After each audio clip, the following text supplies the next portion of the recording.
गुरु मंत्र में बहुत बहुत स्वागत है आप लोगों का। मैं हूं मुशर्रफ हयात हाशमी। आज 12th वालों के लिए फिजिक्स का टॉपिक लेकर के आए हैं, जो हम आपको एक चैप्टर पढ़ा रहे थे। अभी लास्ट 2 वीडियो में पढ़ा है, पार्ट 1 और पार्ट 2, विद्युत चुम्बकीय प्रेरण। तो विद्युत चुम्बकीय प्रेरण का तीसरा पार्ट लेकर के आए हैं। तीसरा पार्ट होगा और इसमें मोस्टली जो हमें पढ़ना होगा वो हमको पढ़ना क्या होगा, प्रेरण और उसके प्रकार। अब प्रेरण और उसके प्रकार जो हमें पढ़ना है, तो पढ़ने से पहले हम एक बहुत महत्वपूर्ण काम कर लेते हैं कि अगर आप पहली बार वीडियो देख रहे हैं तो सबसे पहले सब्सक्राइब कर लीजिए और लाइक शेयर करना बिल्कुल भी मत भूलिएगा। अब हम स्टार्ट करते हैं आपके सिलेबस को लेकर के। जो पार्ट 3 हम आपको दे रहे हैं फिजिक्स का 12th वालों के लिए, उसमें हम दे रहे हैं आपको कि प्रेरण क्या है और इसके कितने प्रकार हैं इस चैप्टर में। तो सबसे पहले हम एक बात समझते हैं कि प्रेरण की घटना होती क्या है। प्रेरण की घटना में सीधी सी कहानी ये है कि आपके पास में कोई कॉइल है, कोई कुंडली है। उस कुंडली में अगर हम उस कुंडली की विद्युत धारा में परिवर्तन कर देते हैं, तो परिवर्तन करने के फलस्वरूप उसके फ्लक्स में परिवर्तन होने लगता है।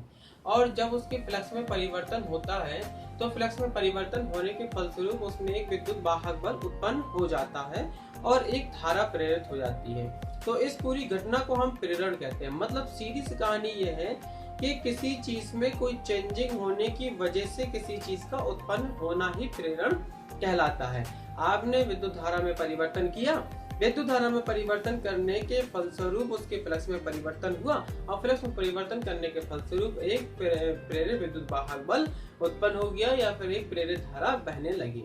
तो इसके जो 2 प्रकार हैं, यानी कि हमें जो प्रेरण के प्रकार हैं, तो एक तो आपका होगा स्वप्रेरण और दूसरा होगा आपका स्वप्रेरण को हम आत्म प्रेरण भी कह देते हैं, और एक होगा आपका अन्योन प्रेरण। तो ये 2 टाइप हमको पढ़ना है, एक स्वप्रेरण की घटना और एक अन्योन प्रेरण की घटना। बहुत आराम से समझते हैं क्योंकि इसके यूजेस बहुत ज्यादा होंगे। अन्योन प्रेरण के भी यूजेस होंगे, स्वप्रेरण के भी यूजेस बहुत ज्यादा होंगे। तो हमें समझना क्या है कि स्वप्रेरण की घटना क्या है और अन्योन प्रेरण की घटना क्या है।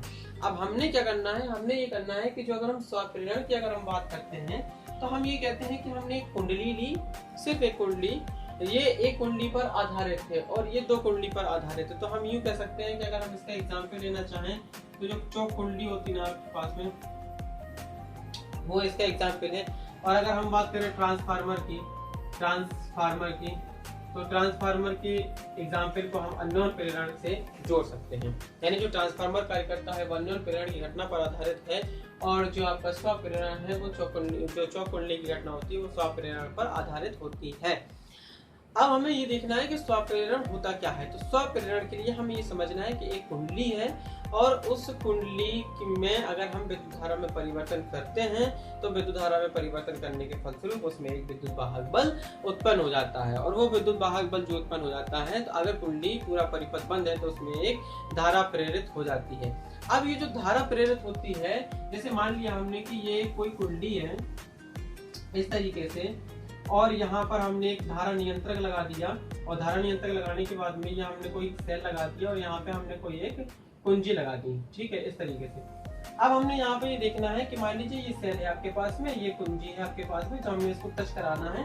ये धारा नियंत्रक RH हो गया आपके पास में, तो इसमें विद्युत धारा प्रवाहित होने लगेगी, यानी कि ये मुख्य धारा होगी वही डायरेक्शन में प्रवाहित होगी। अब हम क्या कह रहे हैं, हम ये कह रहे हैं कि कुंडली है, स्वप्रेरण घटना के आधार पर ये कुंडली है, ये एक बैटरी लगी हुई है, कुंजी लगी हुई है, धारा नियंत्रक लगा हुआ है। जब हम धारा के मान में बढ़ोतरी करें, देखिए धारा के मान में परिवर्तन, हमें सिर्फ ये समझना है कि धारा के मान में परिवर्तन करने से प्रेरित धारा उत्पन्न हो जाती है। ये नहीं कि केवल बढ़ाने से ही प्रेरित धारा उत्पन्न होगी। अगर हम मुख्य धारा को बढ़ाएं तो भी उत्पन्न होगी, घटाएं तो भी उत्पन्न होगी। इवन कोई भी चेंजेस करेंगे हम मुख्य धारा में, मेन जो करंट है उसके वजह से एक प्रेरित धारा उत्पन्न हो जाएगी, और यही घटना स्वप्रेरण या अन्योन प्रेरण कहलाती है। अगर धारा को हम बढ़ा रहे हैं, यानी कि बढ़ाते समय, तो धारा को अगर हम बढ़ा रहे हैं तो प्रेरित धारा की जो दिशा होगी इसके अपोजिट होगी। अब बात को समझिए, बहुत महत्वपूर्ण चीज है। वो महत्वपूर्ण चीज क्या है, हम ये कह रहे हैं कि जब हम मुख्य धारा को बढ़ाएंगे जब मुख्य धारा को बढ़ाएंगे तो प्रेरित धारा विपरीत दिशा में प्रवाहित होगी। प्रेरित धारा इसकी विपरीत दिशा में, यानी जो मुख्य धारा है, मुख्य धारा की दिशा की विपरीत दिशा में प्रेरित धारा प्रवाहित होगी। रीजन क्या है कि प्रेरित धारा सदैव उस कारक का विरोध करती है जिससे वह स्वयं उत्पन्न होती है, फैराडे के नियम के आधार पर। तो जो प्रेरित धारा उत्पन्न हुई वो मुख्य धारा में परिवर्तन के कारण उत्पन्न हुई। मुख्य धारा में हम जो परिवर्तन कर रहे थे, जिस प्रकार का परिवर्तन कर रहे थे, उसी का तो विरोध करेगी। तो अगर मुख्य धारा को हम बढ़ा रहे हैं तो मुख्य धारा के बढ़ने का विरोध करेगी, फलस्वरूप ये विपरीत दिशा में उत्पन्न हो जाएगी। लेकिन अगर हम इस धारा को घटाते, यानी कि अगर हम ये देखते कि मुख्य धारा को हम घटा रहे हैं, तो ये उसी का जो उत्पन्न इसके कारण, मुख्य धारा को घटाने के कारण इस कुंडली में जो धारा उत्पन्न हो रही है प्रेरित धारा, वो घटाने का विरोध करेगी, यानी धारा को घटने से रोकेगी। तो धारा घटने से रोकेगी तो अब प्रेरित धारा की दिशा क्या हो जाएगी, मुख्य धारा की ही दिशा में हो जाएगी। क्योंकि हम मुख्य धारा को घटा रहे थे तो प्रेरित धारा का काम है, नहीं तुम घटोगे नहीं, हमारे होते हुए तुम्हें नहीं घटना है, तो वो बढ़ाएगी। तो जब बढ़ाएगी कैसे, उसी दिशा में प्रेरित होने लगेगी। और अगर जब मुख्य धारा बढ़ रही थी तो प्रेरित धारा का कहना था कि तुम बढ़ कैसे रहे हो, तुम बढ़ोगे नहीं तो घटोगे। तो घटोगे का मतलब क्या है कि मुख्य धारा के विपरीत दिशा में प्रेरित धारा उत्पन्न हो गई थी। तो आपको ये समझ आ गया होगा कि प्रेरित धारा जो होती है वो उस कारक का विरोध करती है या उसके अपोजिट होती है जिसके कारण वो ऑर्गेनाइज होती है, जिसके कारण ऑरिजिन पॉइंट पे आती है। ठीक है, तो स्वप्रेरण। अब हमें ये समझना है, मान लीजिए कि ये कुंडली है और इस कुंडली में आई धारा प्रवाहित हो रही है, और इस आई धारा के प्रवाहित होने के फलस्वरूप जो हम इसमें चेंजेस करते हैं तो उसके कारण जो फ्लक्स में परिवर्तन उत्पन्न होता है, या फ्लक्स में जो परिवर्तन होता है वो मान लीजिए कि फाई होता है। और ये मान लिया हमने कि इसमें जो फेरों की संख्या है वो आपकी कितनी है, n है। तो जो फ्लक्स ग्रंथिकाएं जिसे हम कहते हैं फ्लक्स ग्रंथिकाएं, फ्लक्स ग्रंथिकाओं की संख्या आपकी n5 हो जाएगी। अब जब फ्लक्स ग्रंथिकाओं की संख्या n5 हो जाएगी तो विद्युत धारा के परिवर्तन होने से ही तो फ्लक्स में परिवर्तन हुआ था।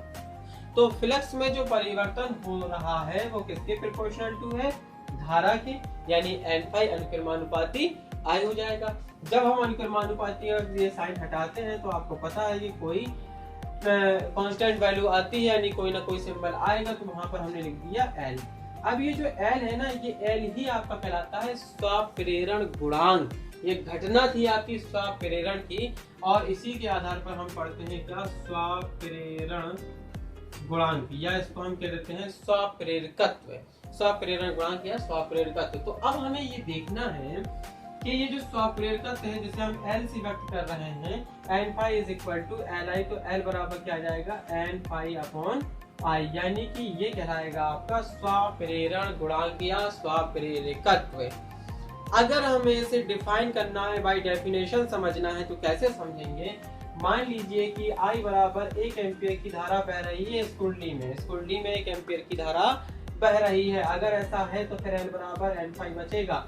तो यानी किसी कुंडली का स्वप्रेरण गुणांक संख्यात्मक रूप से उन फ्लक्स ग्रंथिकाओं की संख्या के बराबर होता है जब कुंडली में 1 एम्पियर की धारा प्रवाहित हो रही हो। जब कुंडली में 1 एम्पियर की धारा प्रवाहित होगी तो उस कुंडली में फ्लक्स ग्रंथिकाओं की जो संख्या होगी वही आपकी स्वप्रेरण गुणांक के बराबर होती है। यहाँ से निकाल सकते हैं L बराबर n5 फाइनली। अब यहाँ से अगर हम देखें एक कंडीशन और भी आती है वैसे, तो वो कंडीशन क्या है कि जो फैराडे का नियम कहता है कि जो कुंडली के फ्लक्स में परिवर्तन हो रहा था, उस फ्लक्स परिवर्तन के कारण एक विद्युत वाहक बल उत्पन्न हुआ था। तो वो विद्युत वाहक बल जो था, मान लीजिए कि वो E था, तो जो विद्युत वाहक बल होगा वो -n delta phi upon delta T के बराबर होगा। यानी कि डेल्टा टी समय में जो फ्लक्स में परिवर्तन हुआ उसके कारण एक विद्युत वाहक बल उत्पन्न हुआ E, और फेरों की संख्या n थी। तो हम इसको ऐसा भी लिख सकते हैं -n, इसको हम ऐसा भी लिख सकते हैं delta n into phi upon delta T, ऐसा भी तो कर सकते हैं हम।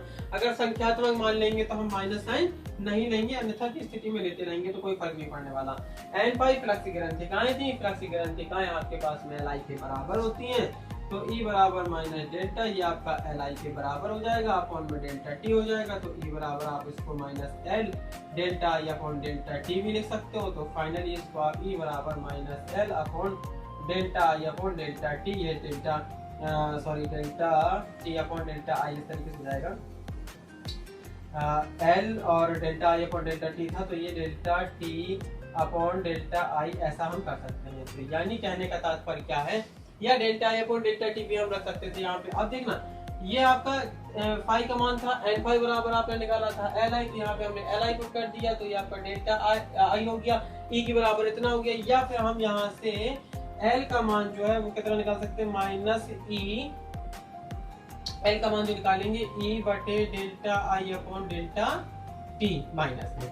अगर हमें यहाँ से देखना है कि एल का मान हमारा कितना होगा, बाय डेफिनेशन समझना है, तो मान लीजिए कि delta I upon delta T यानी कि 1 एम्पियर प्रति सेकेंड अगर इसकी वैल्यू हो, विद्युत धारा की परिवर्तन की दर 1 एम्पियर की हो, तो यहाँ पर L बराबर आपका संख्यात्मक रूप से क्या निकल के आएगा, E का मान निकल के आएगा, यानी स्वप्रेरण गुणांक या स्वप्रेरकत्व तो उस विद्युत वाहक बल के बराबर होता है जबकि उस कुंडली में धारा की दर एकांक हो या धारा की दर 1 एम्पियर प्रति सेकेंड हो।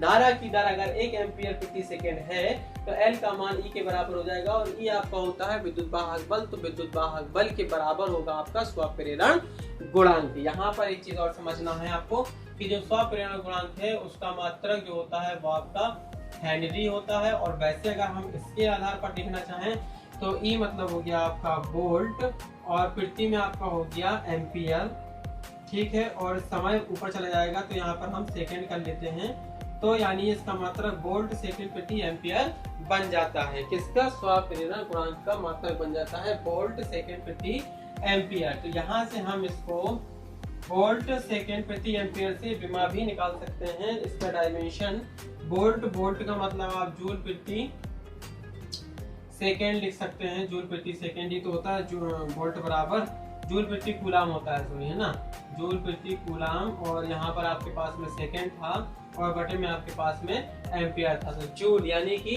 इसकी विमा क्या होती है ml² t-2 होती है, सेकेंड की विमा आपके पास में कितनी होती है, t होती है, कूलाम की विमा IT का मतलब 80 होती है, और यहाँ पर एम्पियर की विमा आपकी क्या होती है, t होती है। तो यहाँ पर आपको क्या आ जाएगा, m आ जाएगा, और फाइनली आपका l² बन जाएगा, और t की पावर ये आपको कितना, ये कैंसिल हो जाएगा, तो t की पावर -2 और a की पावर -2, तो जो इसकी डायमेंशन आ जाता है ml² t-2 a-2। तो ये कहानी थी आपकी किसकी, ये कहानी थी आपकी स्वप्रेरण गुणांक या स्वप्रेरकत्व की।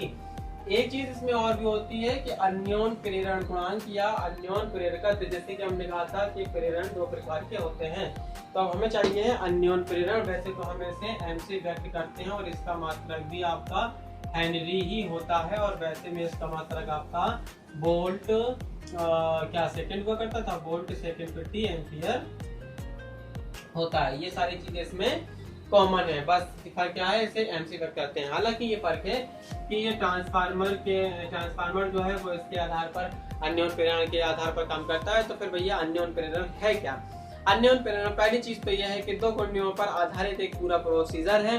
2 कुंडलियां इसमें होना आवश्यक होती हैं। जब 2 कुंडलियां पास एक कुंडली है, जब 2 कुंडली पास रखी जाएंगी, मान लीजिए कि ये प्राइमरी कुंडली और ये सेकेंडरी कुंडली है, तो जो 2 कुंडलियां पास रखी जाएंगी तो किसी एक कुंडली के विद्युत धारा में अगर हम परिवर्तन करते हैं, बढ़ाएं घटाएं, रोक दें बढ़ा दें, मतलब किसी भी तरीके का कोई चेंजेस करते हैं, तो उसके कारण किसी दूसरी कुंडली में एक प्रेरण विद्युत वाहक बल उत्पन्न हो जाता है। इस प्रकार की घटना को अन्योन प्रेरकत्व या अन्योन प्रेरण कहते हैं। अब अन्योन प्रेरण कहते हैं, तो मान लिया हमने कि जिस पहली कुंडली में हमने विद्युत धारा प्रवाहित करना है या विद्युत धारा में परिवर्तन करना है, तो ये प्राथमिक कुंडली है। प्राथमिक कुंडली में धारा I1 प्रवाहित होगी। इसमें फ्लक्स में जो परिवर्तन हो रहा है, मान लीजिए कि ∅2 फ्लक्स में परिवर्तन हो रहा है, और दूसरी कुंडली में मान लीजिए कि N2 फैनों की संख्या है, तो N2 ∅2 फ्लक्स की ग्रंथिकाएं कहलाएंगी। अब आप पहले से ये जानते हैं कि जो फ्लक्स की ग्रंथिकाओं की संख्या होती है वो धारा के अनुक्रमानुपाती होती है। भैया मैंने प्राथमिक कुंडली की धारा में परिवर्तन करने से द्वितीय कुंडली के फ्लक्स में परिवर्तन हुआ और एक प्रेरित विद्युत वाहक बल उत्पन्न हुआ। तो इसमें फ्लक्स में परिवर्तन हुआ इसकी धारा परिवर्तन से। तो जिसकी धारा परिवर्तन से हुआ फ्लक्स की ग्रंथिकाएं उसी धारा के अनुक्रमानुपाती होती हैं। तो N2/2 अनुक्रमानुपाती I प्रोपोर्शनल 2 का साइन अलग किया जाएगा तो कोई ना कोई कांस्टेंट वैल्यू आएगी। ये रही आपकी कांस्टेंट वैल्यू M भाई साहब आ चुके हैं, जैसे हमने कहा था अन्योन प्रेरकत्व या अन्योन प्रेरण गुणांक। जी M आपका निकल के आ चुका है। बस तो खेल खत्म हो गया। M बराबर आपका क्या निकल के आया N2/2 I1। मतलब कहने का तात्पर्य ये कि अगर I1 बराबर 1 एम्पियर हो जाता तो M बराबर N2/2 हो जाता। अन्योन प्रेरण दो कुंडलियों के मध्य अन्योन प्रेरण गुणांक उन फ्लक्स ग्रंथिकाओं की संख्या के बराबर होता है जबकि प्राथमिक कुंडली में 1 एम्पियर की धारा प्रवाहित हो रही हो। जी दूसरी कंडीशन में एक ये भी होता है कि अगर हम विद्युत वाहक बल उत्पन्न कर रहे हैं इसके आधार पर फैराडे के विद्युत चुंबकीय प्रेरण संबंधी नियम के आधार पर, तो इसमें आएगा minus N2 delta phi2 upon delta T। अगर सेकेंडरी कॉइल में जो प्रेरित विद्युत वाहक बल उत्पन्न होगा वो कितना होगा N2/2 अपॉन डेल्टा T। तो यहाँ पर हम इसको ऐसा भी तो कर सकते हैं minus delta N2/2 upon delta T। N2/2 बराबर हम निकाले बैठे थे कितना MI1, तो I2 बराबर माइनस डेल्टा फिर आ जाएगा MI1 अपॉन डेल्टा T। तो हम इसको ऐसा भी तो लिख सकते हैं minus M delta I1 upon delta T। E2 बराबर तो M1 बराबर हम ऐसा भी तो कर सकते हैं E2 upon delta I1 upon delta T। यहाँ पर निकल के आ गया। अगर हम M बराबर क्या कर दें, M बराबर अगर हम delta I1 upon delta T is equal to 1 ampere प्रति सेकेंड। कहने का तात्पर्य ये कि अगर हम प्राथमिक कुंडली में जो बहने वाली धारा में परिवर्तन था उस परिवर्तन की दर कितनी हो 1 एम्पियर प्रति सेकेंड हो, तो द्वितीय कुंडली में उत्पन्न विद्युत वाहक बल ही अन्योन प्रेरण गुणांक कहलाता है। जी अन्योन प्रेरण गुणांक उस द्वितीय कुंडली में उत्पन्न उस प्रेरित विद्युत वाहक बल की संख्या मान के बराबर होता है जबकि प्राथमिक कुंडली में धारा परिवर्तन की दर एकांक हो या 1 एम्पियर प्रति सेकेंड हो। तो इस प्रकार को यानी कि इस में को हम अन्योन प्रेरण कहते हैं, जिसे हम M से व्यक्त करते हैं। इसका मतलब देखो कंडीशन वही रही आपकी वोल्ट प्रति एम्पियर प्रति सेकेंड, तो वोल्ट सेकेंड प्रति एम्पियर हो जाएगा, हेनरी हो जाएगा, नहीं तो फिर M से व्यक्त करते हैं। और इसकी भी ml² T-2a-2 इस तरीके से हो जाएगी, तो ये भी इसकी भी मॉडल होगी। तो ये था आपका स्वप्रेरण गुणांक और अन्योन प्रेरण गुणांक। स्वप्रेरण और अन्योन प्रेरण, स्वप्रेरण के आधार पर जो कुंडली काम करती है, अन्योन प्रेरण के आधार पर ट्रांसफार्मर कार्य करता है, और भी बहुत सारी चीजें हैं, बहुत सारी चीजों पर काम करती हैं। तो इस तरीके से हम हैं तो हम इस पे काम कर रहे हैं, आप है तो